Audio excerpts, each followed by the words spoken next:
the fact that you sitting around talking about life was better under Jim Crow? Like, is this because you don't understand history? Or literally it's because you married a white woman and so you think that whitewashed you? I'm not really sure.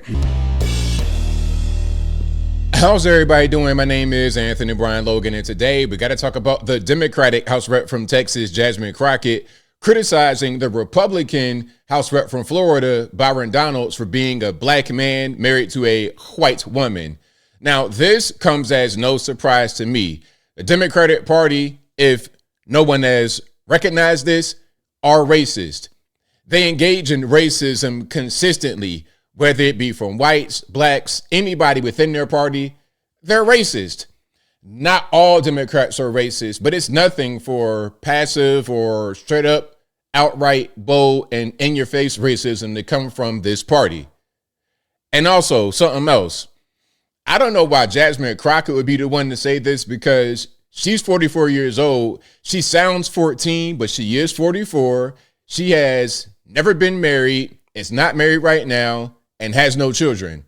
So if you want to criticize Byron Donalds for being married to a white woman and having children, then you must accept criticism or questions for your own lifestyle. Are you LGBT? What's going on? Now, before I go any further into it, I want to play a video that she may have been referring to, the whole thing about Byron Donalds talking about life was better under Jim Crow.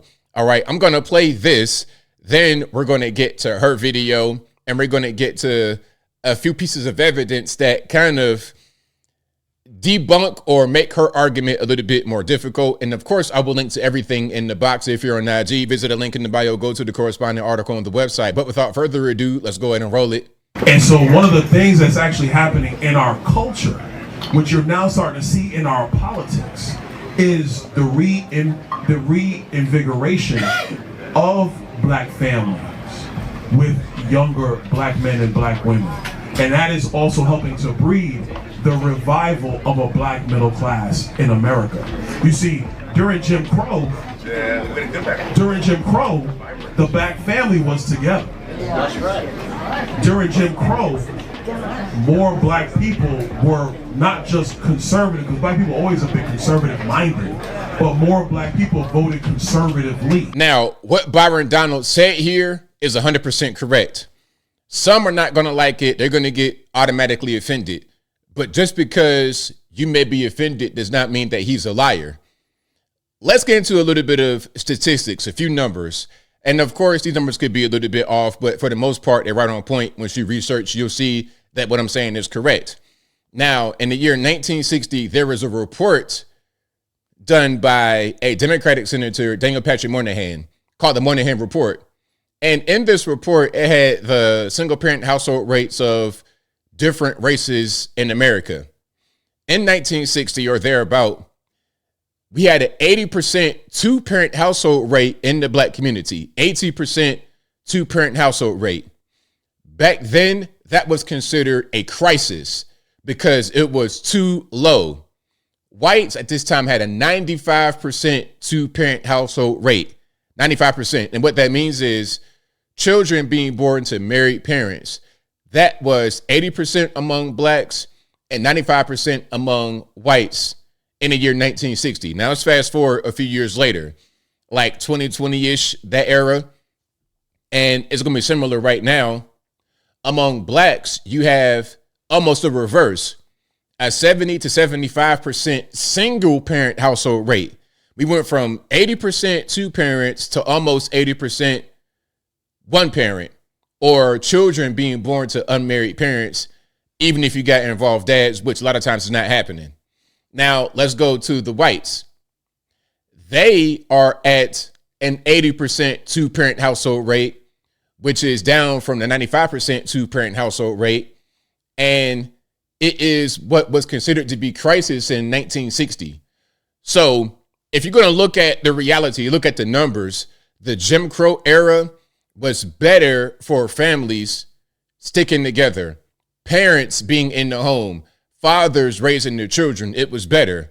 Now, I'm not going to sit here and say Jim Crow era was perfect and everything was peaches and rainbows. No, but the numbers don't lie. The numbers don't lie. It is what it is. let's keep going here. Let's get to the Jasmine Crockett situation. I wish that I did not have to play her.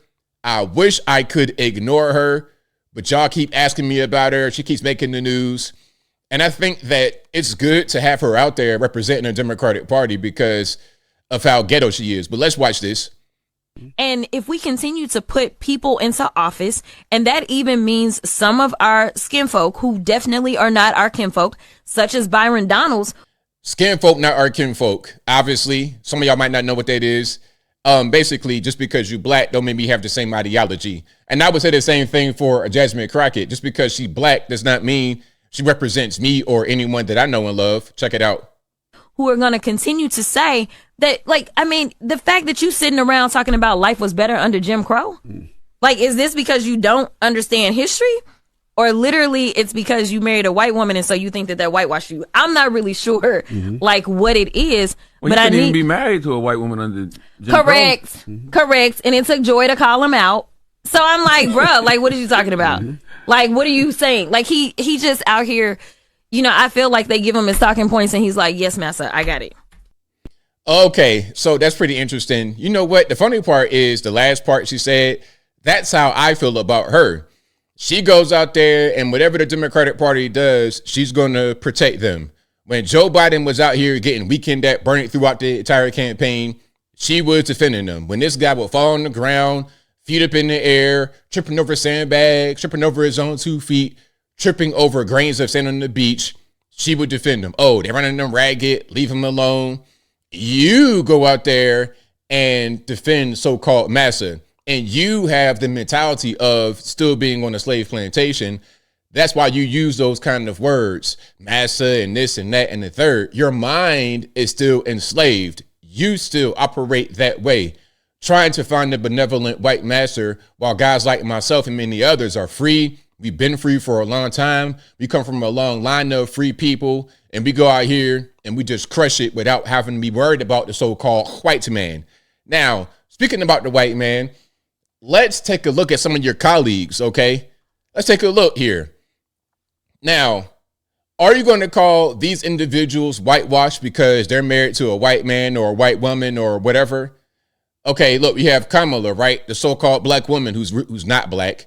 But that's her guy right there, a Jewish guy on top of that, which is funny because y'all are pretty anti-Semitic over there on the left. Anytime anybody Jewish does anything or says anything, y'all immediately go to the Zionist, Israel, the Jewish question. Y'all do all that on the left right now. So Doug Emhoff, then you have AOC, the so-called spicy Latina with her Instagram white boyfriend. Okay, you have the former mayor of Chicago, Lori Lightfoot, and her white wife.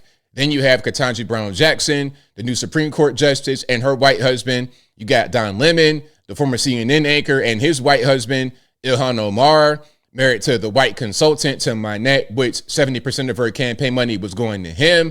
Therefore, it had come back to her through the household, basically violating campaign finance law through a legal loophole. I'm just having a hard time understanding how you're going to say something like that, Jasmine Crockett, while a lot of your colleagues are married to white people. And when you are 44 years old, never been married, look, people could say, ABO, you've been divorced. At least I've been married. I didn't serve my time. She'd never been married, no kids, 44 years old. Do you have any prospects? Are any one of you guys, to the black guys, white guys, Puerto Rican, candy stripe guys, alien, space, Martians, whatever, any guys out there, do you see Jasmine Crockett as a valuable person that you want to settle down with and be married to? Ain't gonna be no family because she's 44 years old, but would you want to be with her? Is that somebody? Now listen, I'm not in the business of criticizing people for how they look in politics or their marriage status or lack thereof, but you open the door, Jasmine Crockett. So now you got to accept whatever comes to you when it comes to the criticism. If you did not want that kind of criticism, then you shouldn't have been the one to start the process. But as I close, I want to say this. Shout out to anybody out there married to whoever you want to be married to. As long as y'all two consent, y'all cool with it, I don't care. I couldn't care less. I'm not one of these guys that wants to police someone's bedroom. that wants to police someone's heart, that wants to police someone's mind. Whatever y'all want to do is totally fine. I'm 100% for it. The human race got to continue. People got to get together. So I don't see the problem. This whole thing about massa this and the white man that, your mind is still stuck in slavery times, which is why, in my humble opinion, you are a Democrat. The Democratic Party is and always has been the party of slavery, the party of subjugation, the party of separation. When you go to a place like New York, when you go to a lot of these very liberal areas, segregation is a real thing. They don't want to be around you. They want to be among themselves. And a lot of these people, when they get to a certain level, they want to get with the so-called white man because of status. Okay. And again, I'm not hating. I'm just calling out what they do. Don't try to say that because he likes white women or he's married to a white woman, he's not really a black person, when y'all engage in that kind of activity more than anybody else.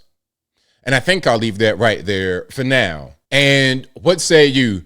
What's your opinion about what Jasmine Crockett said about Byron Donalds? You think she's on point, off point, a racist, not a racist? Whatever your thoughts are, let me know in the comments below. You guys know where I'm at. I don't police anybody's household. Whatever people want to do, as long as they consent and they're adults, who cares? I don't. My problem with the LGBTs is when they try to involve kids. That's my only thing. My only problem with those who want to, like, let's say it's a black woman who wants to date a white man. I don't care. My only problem is when it's like content creators and they get on the internet and they got to insult black men. Don't insult black men. Just do what you want to do. Okay, Jasmine Crockett, why must you bring up an interracial relationship? Don't bring that up because now you're involving the kid. They got kids too. So are the biracial kids somehow a problem? If it's a problem when you have a black man and a white man, then is it always a problem, or is it only a problem when you don't like what they say?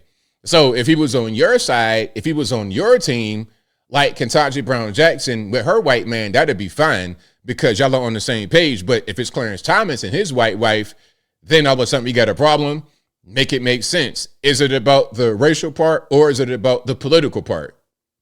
Whatever your thoughts are, please let me know in the comments below. And that's all I got to say for this video. If you like what you heard, please comment, rate, share, and subscribe. Peace.